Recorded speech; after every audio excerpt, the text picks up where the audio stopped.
Hello everyone, welcome back to the channel. आज हम class 7th ICSE chapter classification of plants का third part continue करेंगे। आज की वीडियो में हम समझेंगे किंगडम प्रोटिस्टा के बारे में। तो चलिए स्टार्ट करते हैं। किंगडम प्रोटिस्टा, इसमें भी यूनिसेलुलर ऑर्गेनिजम्स ही प्रेजेंट होते हैं, बट यूकैरियोट्स प्रेजेंट होते हैं, यानी कि वेल डेवलप्ड न्यूक्लियस प्रेजेंट होता है। करेक्टरिस्टिक्स देखें। सबसे पहले आती है ऑर्गेनाइजेशन। प्रोटिस्ट जो हैं उनमें यूनिसेलुलर और कॉलोनियल यूकैरियोटिक ऑर्गेनाइजेशन होती है। यूनिसेलुलर होंगे, एक ही सेल होगा। यूकैरियोटिक होंगे, वेल डेवलप्ड न्यूक्लियस होगा, पर कॉलोनीज प्रेजेंट हो सकती हैं। अलग अलग प्रोटिस्ट जो होते हैं एक साथ जुड़ के कॉलोनी की फॉर्मेशन कर सकते हैं। Cell wall, they have a true nucleus and a membrane bound cell organelles. जो सेल ऑर्गेनेलीज होंगी उनके मेम्ब्रेन, उनके ऊपर एक मेम्ब्रेन प्रेजेंट होएगी। Next, cell wall. कुछ प्रोटिस्ट जो हैं उनमें सेल वॉल प्रेजेंट होती है, जिन्हें कि हम फोटोसिंथेटिक प्रोटिस्ट कहते हैं। वाइल कुछ होते हैं जैसे कि प्रोटोजोन्स, उनमें सेल वॉल्स प्रेजेंट नहीं होती। लोकोमोशन जनरली प्रेजेंट ही होती है एक्सेप्ट इन पैरासाइटिक प्रोटोजोन्स प्रोटिस्ट। ये एक्सेप्शन है, मोस्टली मतलब बाकी सब में प्रेजेंट होती है एक्सेप्ट किस में, पैरासाइटिक प्रोटोजोन प्रोटिस्ट। अब वो पैरासाइट है रहेगा तो होस्ट के ऊपर ही उसे चलने की तो ज़रूरत ही नहीं है। Occur by flagella. अब लोकोमोशन कैसे हो रहा है, किससे अकर हो सकता है? फ्लैजेला से, सीलिया से, शूडोपोडिया से। फ्लैजेला क्या है? इट में in many photosynthetic protist and protozoan protist, बहुत सारे फोटोसिंथेटिक प्रोटिस्ट में भी प्रेजेंट होता है, प्रोटोजोन प्रोटिस्ट में भी प्रेजेंट होता है। इस तरीके का स्ट्रक्चर बाहर निकला होता है। सीलिया, सीलिया प्रेजेंट होता है पैरामीशियम में, ऐसे ऐसे प्रेजेंट होते हैं, चलने के काम आता है। सीलिया काफ़ी हेयर लाइक स्ट्रक्चर्स होते हैं। Pseudopodia, pseudopodia means false feet, false feet, एक फॉल्स फीट की ऐसे करके एक नकली सा पैर बन जाता है, उससे वो आगे या पीछे मूव करता है। For example amoeba. Both flagella and cilia have 11 standard structure, यानी कि इनमें 9+2 अरेंजमेंट होती है। 11 स्टैंडर्ड स्ट्रक्चर इसमें प्रेजेंट होता है। अब 9+2 अरेंजमेंट मतलब इस तरीके से, अगर सीलिया का TS देखा जाए, ट्रांसफर सेक्शन देखा जाए, तो इस तरीके से पेरीफेरी पे 1 2 3 4 9 इस तरीके से प्रेजेंट होते हैं और 2 सेंटर में प्रेजेंट होते हैं। तो इसे कहते हैं 9+2 अरेंजमेंट, जिसे कि 11 स्टैंडर्ड स्ट्रक्चर भी कहते हैं। अब न्यूट्रिशन किस तरीके से होता है? Different modes of nutrition protist दिखाते हैं। कुछ होते हैं फोटोसिंथेटिक, जैसे कि डायटम्स, डाइनोफ्लैजिलेट्स, यूग्लेना। ये फोटोसिंथेटिक होते हैं, अपना खाना खुद बनाते हैं। फोटोसिंथेटिक प्रोटिस्ट जो हैं वो प्राइमरी प्रोड्यूसर्स हैं, किसमें? एक्वेटिक सिस्टम में। होलोजोइक होते हैं कुछ प्रोटिस्ट, जैसे कि अमीबा। वो this is a type of animal like nutrition where solid food particles are ingested. Solid food particles ऐसे करके, ये अमीबा के बाहर ऐसे फूड पार्टिकल्स होंगे, ये इस तरीके से इंजेस्ट कर लेगा उन्हें। सेप्रोफिटिक, जैसे कि स्लाइम मोल्ड, ये क्या करता है? फूड को डाइजेस्ट और लिक्विफाई अपनी बॉडी से बाहर ही कर लेता है। बाहरी फूड को, सॉलिड है तो उसे लिक्विफाई कर लेता है और उसे डाइजेस्ट भी बाहर कर लेता है और फिर उसे ऑब्जर्व करता है, यानी कि डाइजेस्टेड फूड को ऑब्जर्व करता है। उसके बाद पैरासाइट, जैसे कि एंटा अमीबा और गायरेडेरिया, ये पैरासाइट होते हैं और ऑब्जर्व करते हैं liquefied form of food from there host. Host के ऊपर ये रहते हैं और उससे लिक्विड फूड जो है ऑब्जर्व कर लेते हैं। डू यू नो आ गया? सम प्रोटिस्ट, जैसे कि यूग्लेना, ये परफॉर्म करते हैं photosynthesis in light, but saprophytic बन जाते हैं इन dark conditions and in the presence of organic matter. तो ये डुअल मोड ऑफ न्यूट्रिशन दिखाते हैं, जिन्हें हम मिक्स ट्रॉफिक न्यूट्रिशन कहते हैं। अगर तो लाइट इन पे पड़ रही है तो ये फोटोसिंथेसिस कर लेंगे, खाना खुद खा लेंगे, और वहीं लाइट इन्हें दिख नहीं रही है तो ये क्या करेंगे? और लाइट भी नहीं है और ऑर्गेनिक मैटर है, तो ये क्या करेंगे, उस पर खाना शुरू कर देंगे। Organisms which with such nutritions are often called plant animals. तो यूग्लेना जो है इसको प्लांट एनिमल भी कहते हैं।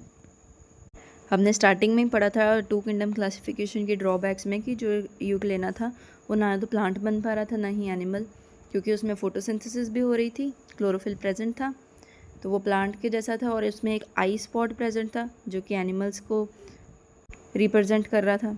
तो इस वजह से उसे पता ही नहीं लग रहा था कि इसको भेजे कहाँ पे। उसके अब पढ़ते हैं एमीबा के बारे में। एमीबा सबसे सिंपल यूनिसेलुलर ऑर्गेनिज्म है, सिंगल सेल से ये बना होता है।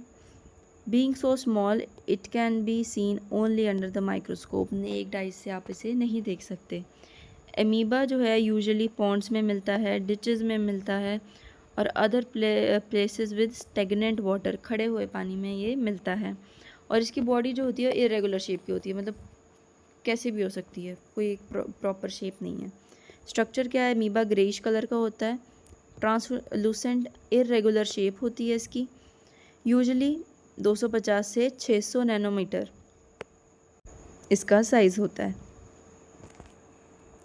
इस irregular shape is due to the presence of blunt pseudopodia, जिसे कि हम फॉल्स फीट कहते हैं, which are the temporary structures and continuously being formed and observed. Pseudopodia यानी कि फॉल्स फीट, ये कब बनते हैं, जब इसने मूवमेंट करनी है तो कॉन्टीन्यूसली बनेंगे और ऑब्जर्व्ड होते रहेंगे बॉडी में साथ में, इसी वजह से उसकी इरेगुलर शेप होती है। फॉर एग्जांपल इसने आगे को बढ़ना है तो स्यूडोपोडिया ये आगे को एक्सटेंड कर लेगा, पिछले वाले अंदर चले जाएंगे, ठीक है। वहीं इसने पीछे को बढ़ना है तो पिछले वाले स्यूडोपोडिया से बढ़ा देगा और ये वाली साइड वाले अंदर को ले लेगा। इस तरीके से इसकी शेप है, इरेगुलर होती है। बॉडी जो है पूरी कवर्ड होती है प्लाज्मा और सेल मेम्ब्रेन से, एक थिन कोट इसके बाहर प्रेजेंट होती है इसकी। एक प्रोमिनेंट न्यूक्लियस होता है सेंटर में प्रेजेंट, एक कॉन्ट्रैक्टाइल वैक्यूल प्रेजेंट होता है जो कि इसको कंट्रैक्ट करने में मदद करता है। काफ़ी सारे फूड वैक्यूल्स प्रेजेंट होते हैं, क्रिस्टल्स प्रेजेंट होते हैं। क्रिस्टल्स जैसे कि एक्सक्रीटरी क्रिस्टल्स प्रेजेंट होंगे जिसमें एक्सक्रीशंस का सारा कुछ सामान क्रिस्टलाइज होके पड़ा होगा। बाकी सारी सेल ऑर्गेनेलिस भी इसमें प्रेजेंट होती हैं। कॉन्ट्रैक्टाइल वैक्यूल क्या करता है, एक इम्पॉर्टेंट रोल प्ले करता है in osmoregulation necessary for the survival in the fresh water habitat. ये बॉडी के अंदर की ऑस्मो रेगुलेशन को रेगुलेट करता है ताकि फ्रेश वाटर में ये रह सके। ये है इसका स्ट्रक्चर, सेल मेम्ब्रेन है बाहर, कंट्रैक्टाइल वैक्यूल यहाँ है, स्यूडोपोडिया है यहाँ पर, फूड वैक्यूल्स प्रेजेंट हैं, न्यूक्लियस प्रेजेंट है और ये रहा cytoplasm. How an amoeba feeds. अब अमीबा जो है वो फीड करता कैसे है, खाता कैसे है। The organ of locomotion in an amoeba is pseudopodium. Pseudopodium से लोकोमोशन कर रहा है, आगे बढ़ता है उसको फैला करके, विच मीन्स फॉल्स फुट। असली तो है नहीं फुट, कभी जब चाहे अंदर कर लेता है जब चाहे बाहर निकाल लेता है। A pseudopodium is a temporary finger like projection. Temporary है, जब इसको ज़रूरत होगी उसको एक्सटेंड करेगा, जब ज़रूरत होगी उसको अंदर ले जाएगा। It is produced by the extension of cytoplasm along with the cell membrane in a particular direction. तो होता क्या है, अगर इसने आगे को बढ़ना है, इस तरीके से एक्सटेंड करना है, तो साइटोप्लाज्म और सेल मेम्ब्रेन्स जो हैं उनकी एक्सटेंशन से ये आगे को बढ़ता है। मैनी स्यूडोपोडिया में be seen projecting out from a body of amoeba at the same time. आगे को बढ़ना है तो कितने सारे स्यूडोपोडिया आगे को एक्सटेंड होते हुए दिख सकते हैं एक सेम टाइम पे। One extend longer than the others in the direction of movement. This type of movement is called as amoeboid movement. Amoeboid movement कहते हैं इसे। अब ये रहा एक्सटेंडिंग स्यूडोपोडियम। अब इसने आगे को बढ़ना है तो सारा का सारा साइटोप्लाज्म जो है उसका फ्लो जो है इस स्यूडोपोडिया की तरफ होएगा।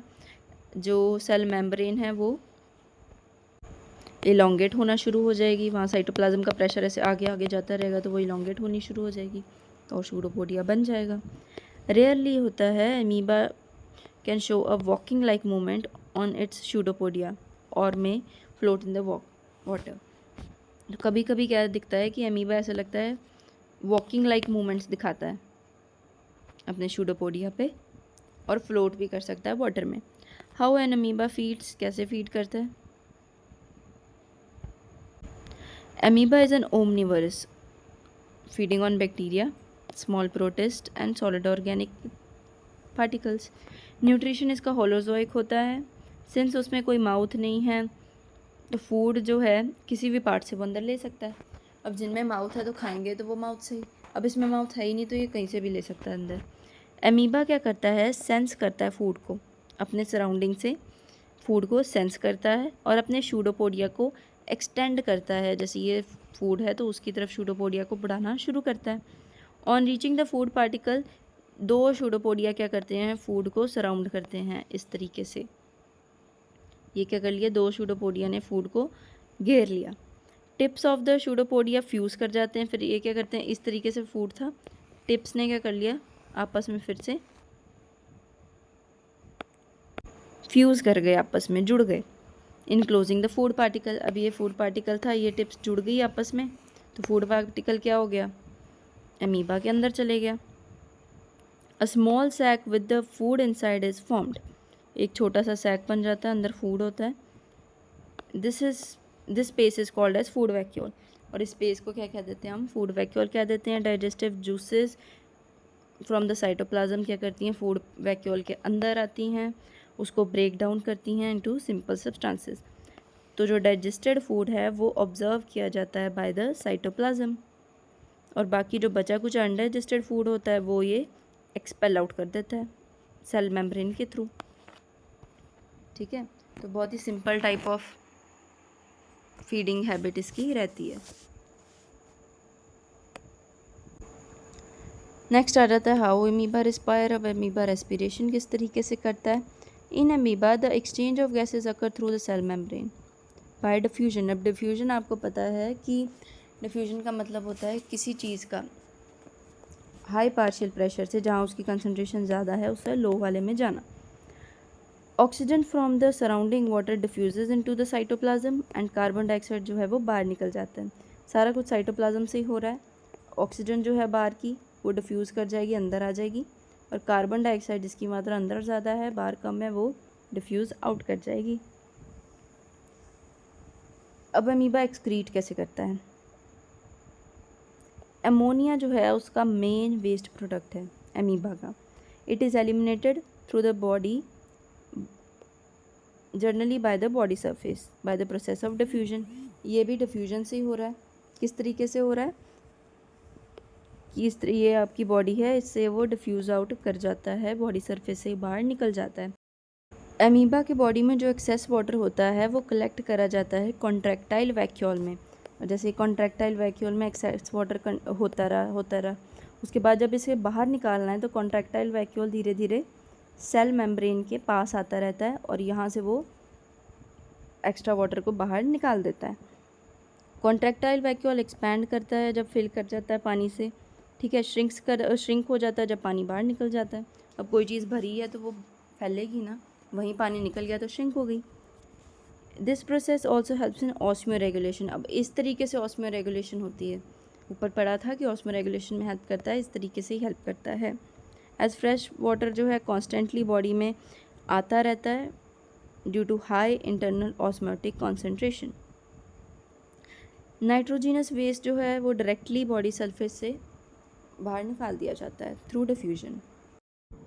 तो ये डायग्रामेटिक रिप्रेजेंटेशन दी गई है कि कैसे कॉन्ट्रैक्टाइल में पानी भर रहा है, ये उसने कलेक्ट किया हुआ है और धीरे धीरे फिर वो साइटोप्लाज्म के पास गया, ओपन हुआ साइटोप्लाज्म, मतलब खुल गया और पानी सारा बाहर निकल गया कॉन्ट्रैक्टाइल वैक्यूल से।